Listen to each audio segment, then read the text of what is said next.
availability. Nah, interruption ya, availability ada delay. Di sini semua interruption nih. Ada delay ya, delay akhirnya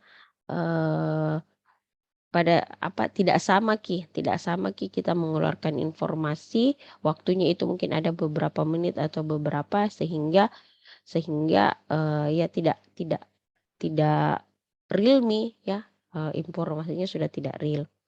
Nah, ada denial of service. Nah, kalau ini cuman sekedar delay, ya kalau ini denial of receive, jadi kita tidak menerima buktinya. Jadi buktinya itu ditolak. Nah, kalau ini delay, jadi hanya misalnya beberapa menit kita tidak bisa temporary ya, mengganggu layanan secara temporary.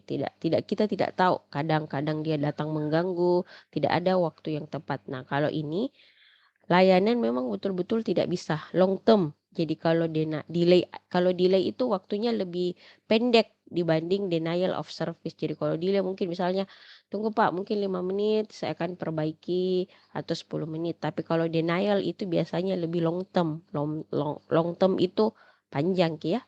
Nah, ini semuanya diselesaikan dengan availability. Oke, jadi itu yang saya mau ya. Jadi kalian ngerti pada saat misalnya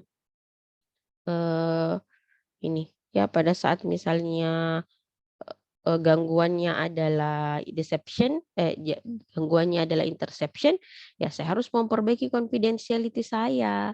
Kalau gangguannya adalah modifikasi atau fabrikasi, setidaknya saya punya integrity dan saya punya autentikasi.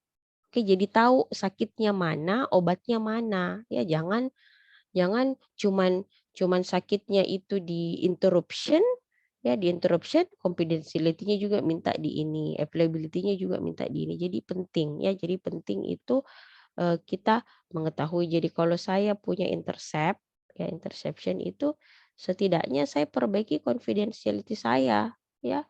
Kalau saya punya misalnya modifikasi dan fabrication ya, itu yang saya perbaiki adalah integriti saya, nggak usah yang lain-lain ya. Karena ini berkaitan dengan uang ya, berkaitan dengan waktu ya. Nah, yang terakhir itu kalau saya punya availability itu no, no, no. Kalau saya punya interruption ya, nah, interruption itu yang saya perlu perbaiki adalah availability saya ya. Jadi seperti itu penting. Kenapa? Makanya NIST itu mensyaratkan 3 ini karena obat yang satu itu tidak bisa mekanisme yang satu ya, layanan yang satu itu tidak bisa mengobati yang ini. Interruption itu bisa diobati sama availability. Tidak mungkin kita bikin confidentiality ini. Makanya kenapa tugas pertama saya mau memberikan seperti itu supaya kalian ngerti bahwa ternyata dari 4 jenis ancaman itu memang perlu sesuatu 3. Tidak boleh kita mengatakan aman. Amannya saya availability-nya aja yang saya ambil Bu, tidak bisa ya. Atau saya confidentiality-nya aja Bu, saya ambil seperti itu. Atau saya Bu, kecuali kalau kita toko offline ya bisa mungkin confidentiality, availability-nya enggak usah kan kalau jam 10 malam sudah tutup ya. Seperti jadi itu yang kenapa saya tujuannya memberikan soal seperti itu supaya kalian ngerti. Oke. Sekarang saya masuk ke sini ya. Jadi ini agak nah, ya untuk menjalankan yang kayak tadi itu ya. Jadi ada tadi confidentiality, ada apalagi autentikasi tadi ya, autentikasi dan ada misalnya availability. Nah, untuk menjalankan semua yang namanya segi keamanan itu ada kebijakan dan ada mekanisme seperti itu. Jadi ada kebijakan itu pernyataan yang menjelaskan aturan yang boleh dengan tidak boleh. Ya, misalnya kebijakannya begini. Kebijakannya itu seperti di UMI ya. Mahasiswa kebijakannya itu kan begini, misalnya di UMI itu sekarang ya. Sekarang itu begini. Kebijakannya UMI. Jam 4 sore Oke, jam 4 sore sudah tidak bisa masuk kampus. Oke, itu kebijakannya. Kalaupun masuk kampus, ya, kalaupun masuk kampus, kendaraan di luar. Oke, gitu. Nah, kendaraan di luar gitu. Jam 4 sore sudah tidak bisa masuk kampus. Kalaupun masuk kampus kendaraan di luar. Bagaimana mekanismenya? Nah, mekanismenya itu apa? Ada satpam di sana. Oke, ada satpam. Bagaimana kalau misalnya bawa barang? Barang itu tidak bisa misalnya diangkat. Bayangkan dari pintu gerbang pagar itu sampai masuk misalnya ke Fakultas Ilmu Komputer, bawa barang berat dan harus dibawakan bagaimana? Nah, palingan nanti negosiasi sama satpamnya, ya. "Maaf Pak, ini negosiasi sama satpam, mungkin kasih kasih lihat tanda pengenal, kasih lihat KTP, apa segala macam." Jadi itu mekanisme, ya. Jadi kebijakan itu pernyataan yang menjelaskan aturan yang diperbolehkan atau tidak sama sekali. Jadi yang diperbolehkan, tidak diperbolehkan, tapi mekanisme bagaimana kita jadi mekanisme itu bisa metode, bisa alat, ya, bisa prosedur untuk menjalankan kebijakan tadi.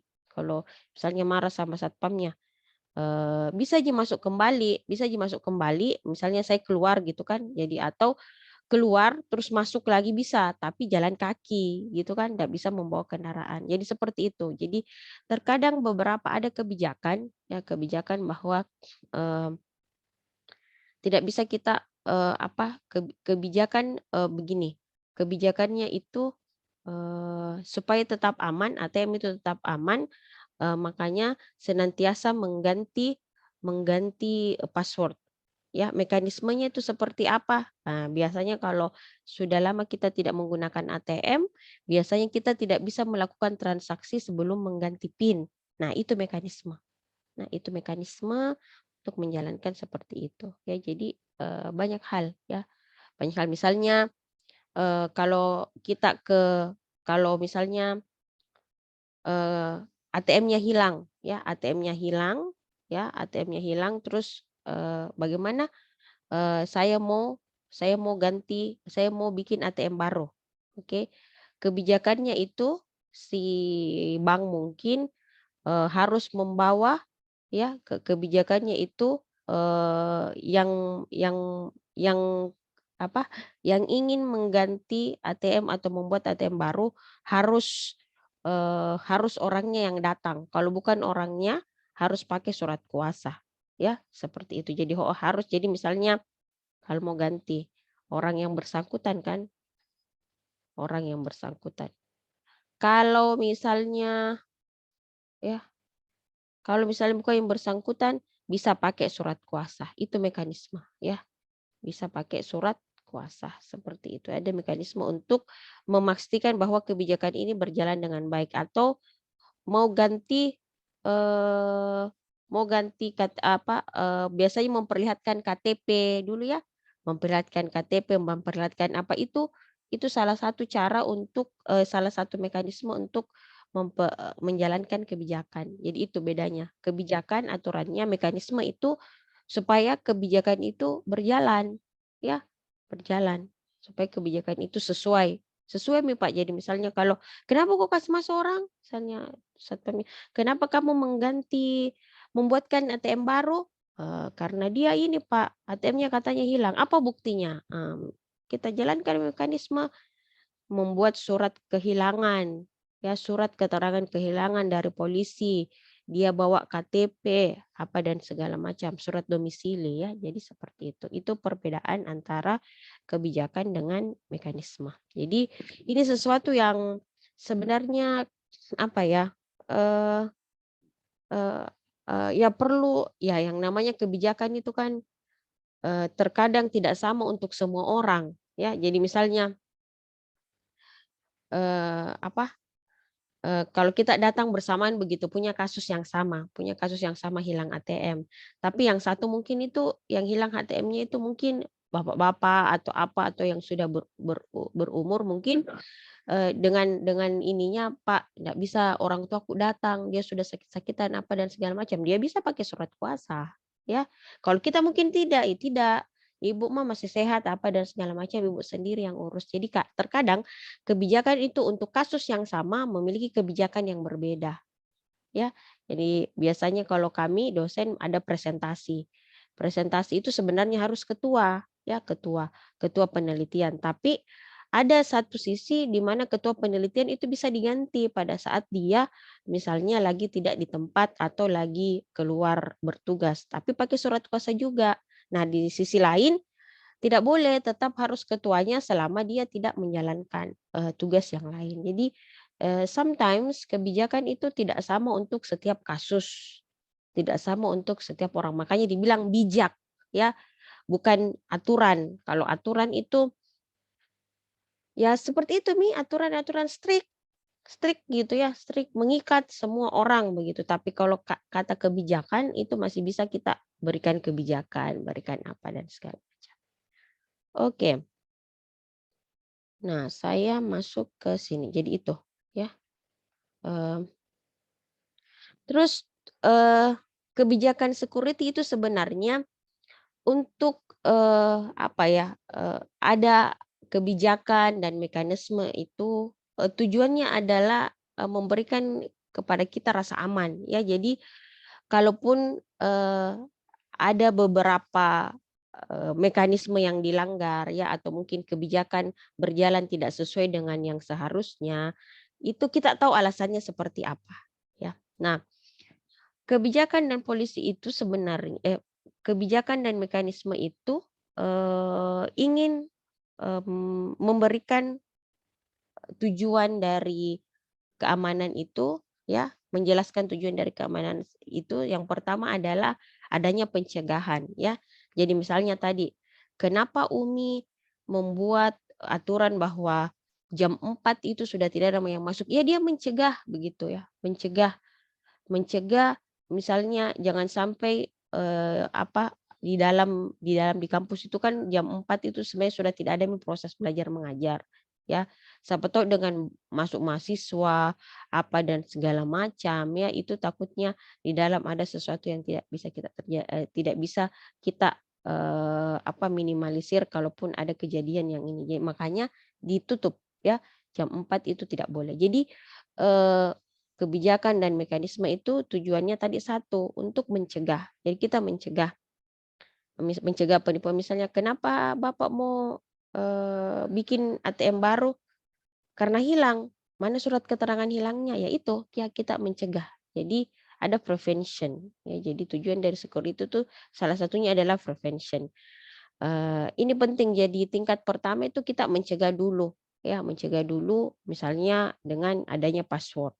Ya, dengan adanya password. Kalau misalnya, mau mengubah, ya ada password, mau mengambil ada password, itu, pencegahan, prevention.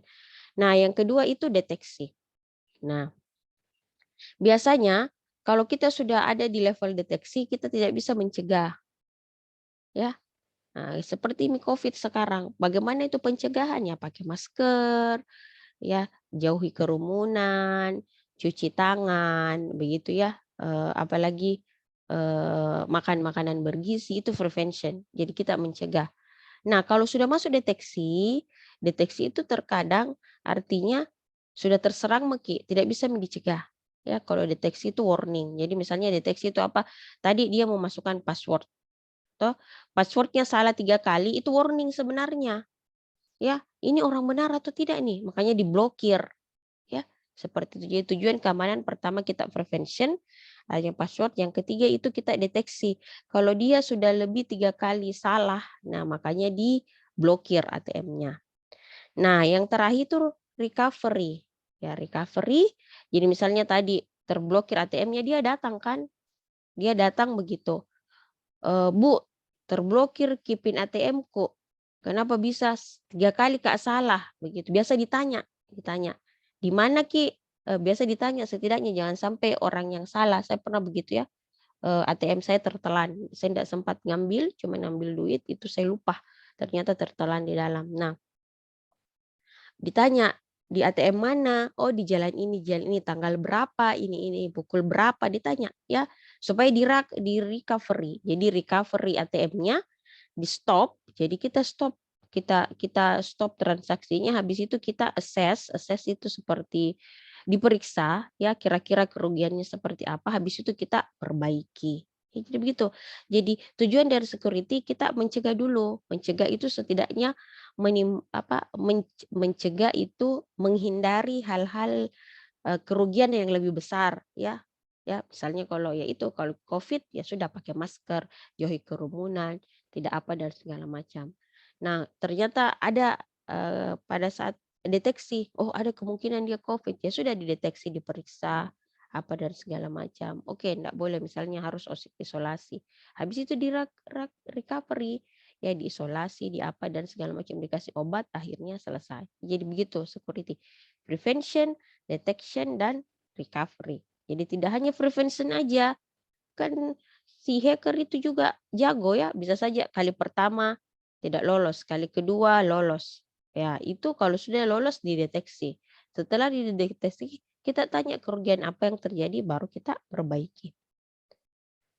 Oke, nah terkadang begini,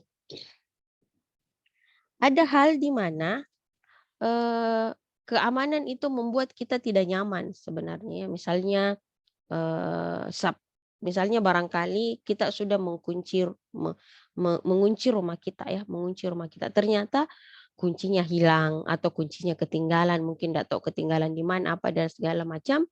Sehingga kita membuat bahwa daripada saya tidak masuk rumah, mending saya panggil orang yang tukang kunci dan merusak gemboknya. Kan bisa begitu ya? Terkadang begitu kan?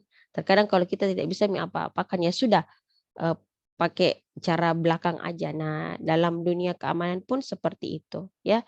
Jadi kalau kayak seperti ini kita berasumsi, aduh kalau tukang kunci itu datang ke rumahku, dia bisa buka rumahku dan dia bisa mencuri apa dan segala macam. Tapi kan kita percaya ya, kita percaya sama tukang kunci hari itu karena kita yang memberikan hak memberikan apa sih namanya,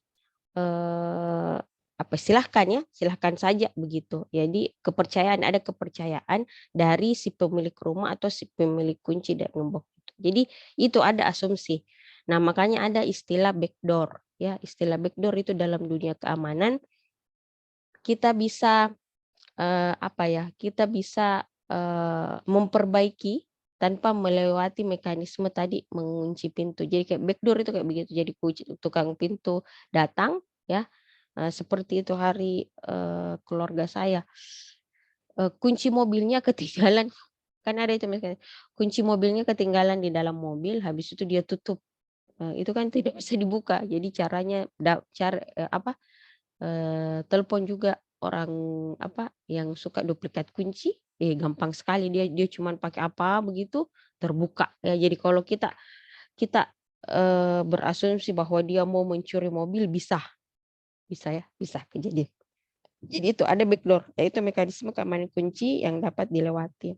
Makanya sistem yang aman atau terpercaya setidaknya kita harus punya asumsi begitu, jangan sampai terjadi kayak tadi. Ya, jangan sampai terjadi kayak tadi, kita sendiri yang punya rumah tapi justru kita yang nggak bisa akses. Ya, kita sendiri punya sistem tapi kita tidak bisa akses, sehingga harus buat mekanisme yang didesain untuk mengimplementasikan satu atau lebih dari bagian kebijakan ataupun gabungan dari mekanisme itu bisa mengimplementasikan kebijakan. Nah, setelah punya, jadi harus ada begitu. Kalaupun pada akhirnya tidak bisa, siapa yang bisa mengakses ya. Kalau misalnya ini siapa yang bisa mengubah, itu harus ada ya. Kalau misalnya deadlock, siapa yang mengubah, siapa yang memperbaiki, dan itu orang yang betul-betul kita bisa percaya. Nah, mekanisme diimplementasikan dengan cara yang benar, dipasang dan dikelola dengan baik ya. Jadi ada assumption dan trust. Oke, selanjutnya itu adalah assurance atau kualitas ya. Jadi kualitas suatu sistem. Jadi setelah kita tadi ya ada kebijakan, ada mekanisme, ada tujuan ya. Nah, untuk misalnya meminimalisir terjadinya malfunction seperti pekan lalu yang saya bilang malfunction atau vulnerability itu memang perlu ada kualitas begitu. Jadi kualitas itu memastikan bahwa semua berjalan dengan baik. Pada saat kita membuat sistem atau membuat software ya, itu setidaknya ada 3 ya, kita tahu spesifikasinya apa, desainnya apa, dan implementasinya apa. Jadi spesifikasi itu kita jelas, oh ini spesifikasinya menggunakan hardware ini ya, software ini, oke didesain, diimplementasi. Ini penting kita tahu kualitasnya supaya kita tahu bahwa oh ternyata sebegini berfungsinya ya. Tujuannya memastikan bahwa sistem yang dibuat dapat berjalan dengan baik, berfungsi dengan baik. Karena ingat bahwa 3 ini ya, 3 ini itu apa? 3 ini tuh sebenarnya eh nih, spesifikasi ini bisa dieksploitasi ya, desain, implementasi ya, implementasi yang salah, desain yang kurang benar bisa dieksploitasi, apalagi spesifikasi. Sebenarnya kita membutuhkan spesifikasi misalnya Core i7 tapi karena pikirnya ndak cukup uangnya, udah pakai i3 aja. Nah, pada saat mungkin melakukan proses komputasi lambat ya, itu jadi sesuatu yang bisa menyebabkan namanya malfunction. Oke, seperti itu. Nah, selanjutnya selanjutnya itu ada hal-hal yang perlu kalian perhatikan sebelum mengimplementasikan keamanan. Seperti itu ya. Nah, seperti begini, jangan sampai ada logikanya begini. Jangan sampai kalian misalnya beli gembok yang harga 10 juta, tapi sepedanya itu harga 3 juta Ji. Itu kan tidak masuk akal ya. Pakai antivirus yang mungkin bayarnya 100.000 per bulan, tapi data yang mau diamankan itu enggak ada Ji. Ya, jadi ini penting. Jadi pertama itu analisis cost benefit. Cost benefit itu apa? Itu kalau saya cerita cost ya, jadi kalau saya cerita cost itu pasti cerita uang. Jadi kamu analisis dulu aset penting, informasi yang bernilai tinggi ya. Jadi yang mana yang perlu diamankan, yang mana yang tidak. Ya karena ini kan berkaitan dengan uang. Karena security itu sebenarnya begini, tidak langsung menghasilkan uang ya. Beda kalau kayak marketing.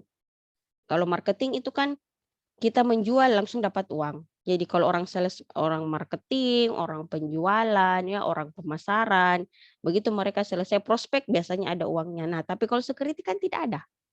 Ya kita mengamankan aja. Ada enggak? Ya. Jadi tidak ada sebenarnya. Cuman itu layanan ekstra tidak langsung menghasilkan uang, tapi kalau kita tidak aman itu kan menghasilkan kerugian. Ya memang tidak menghasilkan uang, tapi kalau kita tidak consider, kita tidak perhatikan baik-baik, itu bisa menimbulkan kerugian.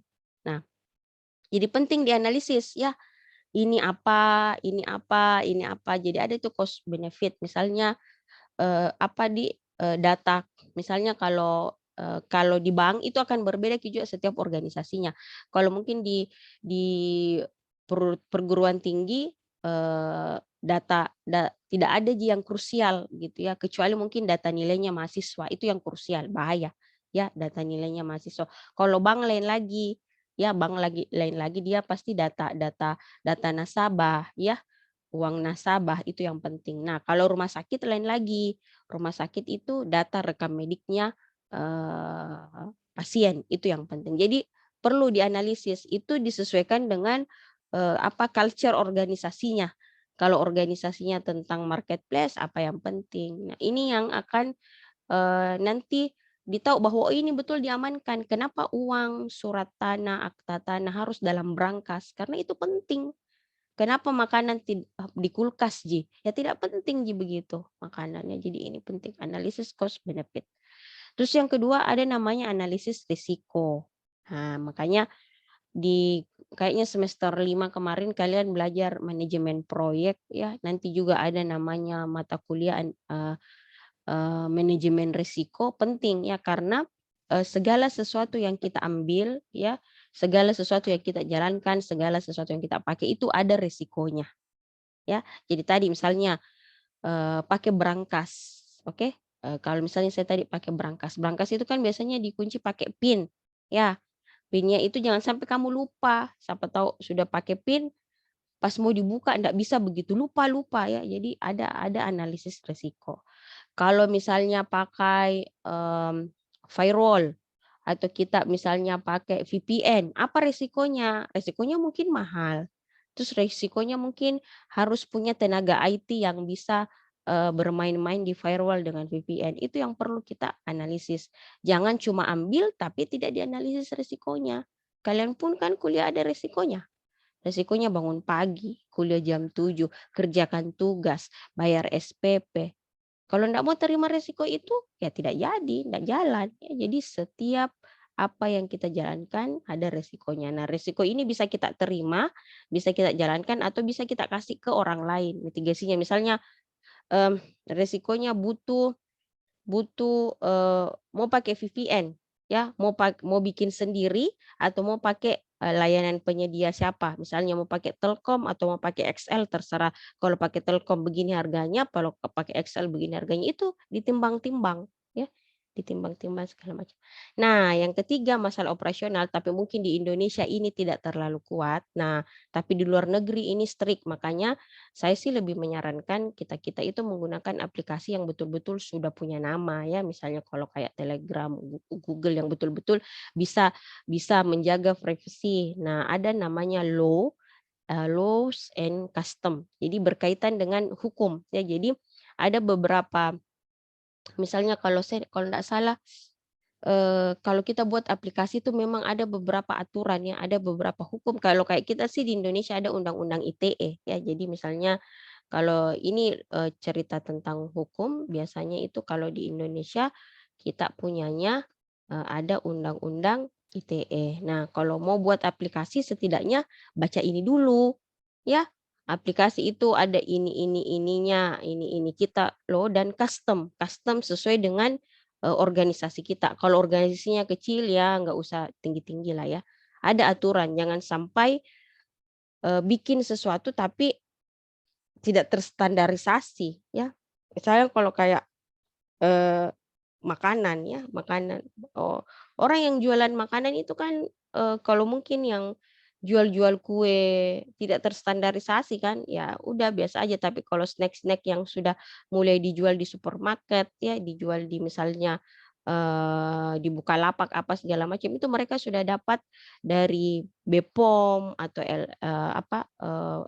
LPP LP POM ya, itu mereka sudah punya, mmm, bisa, mengikuti aturan atau hukum dari, Badan Pengelola Obat dan Makanan, akhirnya terstandarisasi, ada halal dan segala macam. Jadi penting ya, jangan cuman bikin bikin perusahaan ya, tapi tidak taat hukum. Toh, kita kan juga kalau mau bikin ini ada SIUP ya, ada surat izin usaha, surat apa, begitu harus ada NPWP memang ya. Jadi harus ini berkaitan dengan ketersediaan dan penggunaan teknologi. Ya, terkadang memang ada beberapa aturan itu yang mengharuskan, ya mengharuskan kita menggunakan teknologi ini. Tidak boleh kalau tidak ini, ya biasa seperti itu. Kalau kamu mau pakai, kita kerja sama harus ikuti aturan ini. Jadi itu ada beberapa masalah operasional juga, ya. Jadi jangan jangan hanya jadi dunia IT itu bukan hanya sekedar developing aplikasi, tidak hanya sekedar itu, tapi banyak hal, ya banyak hal di dalamnya. Nah, eee oke. Karena yang menjalankan ada user ya, ada user atau ada organisasi yang menjalankan sistem ya, yang menjalankan suatu aturan, yang menjalankan kebijakan, atau yang punya, komputer itu sendiri biasanya, human, kan ada human. Human itu kan user yang menjalankan. Nah, permasalahan human juga yang perlu kita, garis bawahi itu adalah ada permasalahan organisasi dan ada permasalahan individu. Nah, permasalahan organisasi nih yang seperti tadi saya bilang, ada analisis cost benefit. Ingat, tadi saya mengatakan bahwa, IT security itu sebenarnya tidak langsung ya, dia bilang begini, "No direct financial." Jadi sebenarnya, keuntungan duitnya itu tidak langsung kita ndak rasa sekarang, justru kita mengeluarkan uang, ya. Beli firewall misalnya ya, sewa firewall, sewa VPN itu kan belanja belanja apa namanya, justru belanja tiap bulan yang harus kita bayar begitu, tapi mungkin tidak mendatangkan ini, ndak langsung begitu. Jadi terkadang itu organisasi malas, ngapain kita kalau ada internet murah ngapain gitu ya, ngapain bikin ini, apa namanya, ya pakai hotspot biasa aja gitu. Ngapain pakai firewall, nggak perlu, itu ngeluarin duit lagi, ya itu. Ya jadi biasanya seperti itu. Beberapa organisasi itu tidak ngerti, dia cuma pikir, "Oh ini ngeluarin duit, ya sudah perlu." Terus ada sertifikasi. Jadi dalam organisasi itu mungkin ada orang IT security, itu tidak diberikan waktu untuk belajar ya, waktunya sedikit dan tidak diberikan, eee eee, kesempatan untuk meningkatkan skill-nya. Nah, akhirnya sekarang, eee, banyak sekali nih yang namanya, kejahatan ya, mungkin ada ransomware, ada mungkin kejahatan apa segala macam, karena si pegawainya tidak belajar akhirnya ketinggalan zaman pada saat mendapat, serangan seperti itu dia ndak bisa handle, oke. Nah yang terakhir itu lack resources, sumber dayanya kurang. Ya jadi itu hati-hati, biasa terkadang seperti itu kalau tidak, apa, organisasi besar itu nanti saya perlihatkan mungkin, apa, organisasi besar itu mereka memang punya IT security sendiri jadi, dulu dosen saya pernah bilang kalau sebuah perusahaan yang bagus itu ada ya dulu waktu tahun 2013 ya, kalau perusahaan yang bagus itu 2013, 14 punya departemen IT sendiri. Jadi IT-nya itu ada sendiri, ya tidak di mana, tidak dibawanya siapa apa, dan dia punya divisi sendiri. Nah, sekarang kayaknya kalau mau lihat perusahaan yang bagus, dia punya, divisi IT security tersendiri, ya seperti itu. Karena security itu tidak hanya sekedar prevention ya, tidak sekedar mencegah, tapi ada deteksi dan ada recover. Ya misalnya kalau kalian lupa, "Bu, lupa akun Simpaduku." Ah, itu kan, harus ada orang IT yang, me lagi kan, "Bu, ndak bisa Kak masuk di sini ku, Bu, ndak anu," itu kan seperti itu ya. Nah, yang kedua itu adalah permasalahan individu, ya. Biasanya ada, terkadang begini, ada sistem memang yang membutuhkan intervensi orang, ya, human intervensi. Misalnya, ya kayak admin, ya, super admin, ya, seperti itu ada. Jadi terkadang kalau orangnya tidak benar, ya hati-hati, siapa tahu dia yang sabotase sendiri sistemnya orang, kita kan nggak tahu. Terus ada namanya outsiders. Outsiders itu memang orang yang dari luar yang betul-betul mau meng-attack sistem kita, ya. Jadi terkadang memang ada orang begitu, ya. Nah, yang terakhir itu juga bisa, eee, orang-orang yang tidak di-training, dia ndak tahu ya, dia biasa kan begitu, "Kenapa kamu hapus itu?" "Apa ku tahu kayak kalau ndak boleh dihapus," kan biasa begitu ya. "Apa ku tahu kayak kalau ndak boleh klik itu."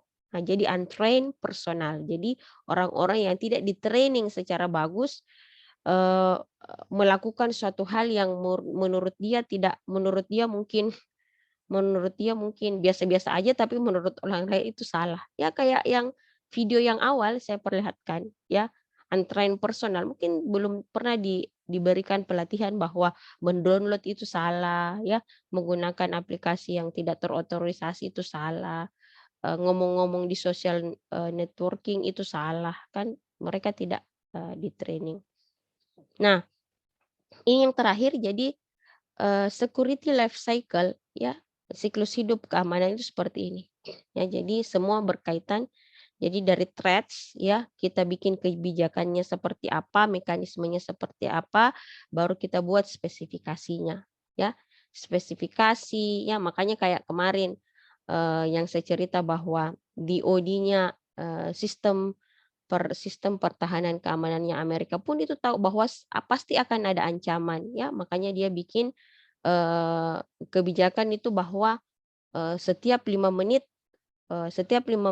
password harus berganti. Nah, dia bikin spesifikasinya seperti apa, dia desain, dia implementasikan apakah berjalan sesuai, habis itu dia operasi dengan maintenance. Jadi kalau cerita operasional dan maintenance itu sudah existing, kondisinya sudah existing. Nah, di sini kembali lagi, ya kembali lagi misalnya siapa tahu ada threats, ya siapa tahu ada threats, ya kita bikin lagi kebijakannya seperti apa, ya misalnya kalau ini Bu, kenapa bisa kembali ke sini, bisa aja pada saat di operation dan maintenance itu kita, oh ada salah implementasi, kita balik aja lagi ke sini. Oke, jadi seperti itu. Itu siklus hidup keamanannya. Nah, tugasnya tugasnya hari ini berkelompok ya. Jadi saya sudah upload bukunya ya, kerjakan exercise pada halaman 23 sampai 25. Mohon maaf ini bahasa Inggris, saya biasakan kalian menggunakan bahasa Inggris karena ini kan sudah semester atas ya, semester 6. Semester 6 biasanya 7, 8 itu perlu banyak baca paper. Nah, papernya itu bahasa Inggris. Kalau paper bahasa Indonesia hindarilah ya, perlu sih perlu, iya enggak apa-apa kalau ini, tapi kalau untuk ini harusnya memang paper paper bahasa Inggris karena kebaruannya situ. Nah, latihan, lampiran daftar kelompoknya bisa dilihat pekan depan, bisa dilihat di Kalam ya. Oke, saya rasa cukup untuk hari ini, mari kita sama-sama, apa, berdoa untuk menutup, proses pembelajaran, belajar mengajar ya. Subhanallah walhamdulillah wala ilaha illallah wallahu akbar. A'udzubillahi minasyaitonirrajim. Bismillahirrahmanirrahim. Alhamdulillahirabbil alamin. Allahumma sholli ala sayyidina Muhammad wa ala ali sayyidina Muhammad. Allahumma anfa'ni bima 'allamtani wa 'allimni ma yanfa'uni warzuqni ilman yanfa'uni. Subhanaka rabbika rabbil izzati amma yasifun wa salamun alal mursalin walhamdulillahi rabbil alamin. Assalamualaikum warahmatullahi wabarakatuh.